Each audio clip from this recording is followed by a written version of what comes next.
80च्या दशकात आलेल्या रामानंद सागर यांच्या रामायण या मालिकेने अनेकांचं मन जिंकलं। आजही ही मालिका अनेक ठिकाणी दाखवली जाते। या मालिकेतल्या सगळ्याच पात्रांना त्यावेळी प्रसिद्धी मिळाली। अरुण गोविल, दीपिका चिखलिया, सुनील लहरी यांना राम, सीता, लक्ष्मण या भूमिकेने प्रसिद्धी दिली। तर मराठमोळे अभिनेते संजय जोग यांनी या मालिकेत भरतची भूमिका साकारली होती। संजय यांना ही भूमिका कशी मिळाली, कसा होता त्यांचा प्रवास याबद्दल जाणून घेऊया।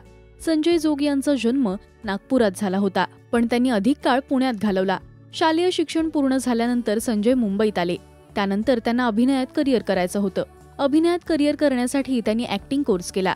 त्यानंतर त्यांना एका मराठी सिनेमात प्रमुख भूमिका मिळाली। सापळा या सिनेमात त्यांनी काम केलं होतं आणि त्यांचा हा पहिलाच सिनेमा फारसा चालला नाही। त्यानंतर त्यांनी अभिनय सोडून नागपुरात शेती करायला सुरुवात केली। काही काळाने ते शेतीच्या कामासाठी मुंबईत आले आणि त्यावेळेस त्यांना एका मल्टी स्टारर मराठी सिनेमा जिद्दची ऑफर आली आणि संजय यांनी या सिनेमासाठी होकार दिला।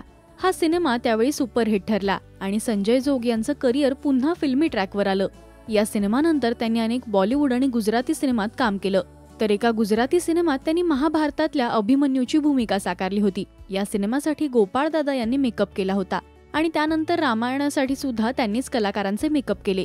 ज्यावेळी रामायणाचं कास्टिंग सुरू होतं त्यावेळी संजय जोग यांचं नाव त्यांनी रामानंद सागर यांना सुचवलं आणि रामानंद सागर यांनी संजय यांना लक्ष्मण या भूमिकेसाठी विचारलं, पण व्यस्त शेड्यूलमुळे लक्ष्मणाची भूमिका त्यांनी नाकारली। परंतु रामानंद सागर यांनी त्यांना भरत ही भूमिका साकारायची संधी दिली आणि या भूमिकेने संजय जोग यांचं आयुष्य बदललं। तुम्ही रामायण ही मालिका पाहिली आहे का हे आम्हाला कमेंट्स मधून नक्की सांगा। मराठी विश्वातील बातम्या, अपडेट्स आणि गॉसिपसाठी तुम्ही सबस्क्राईब करा राजश्री मराठी।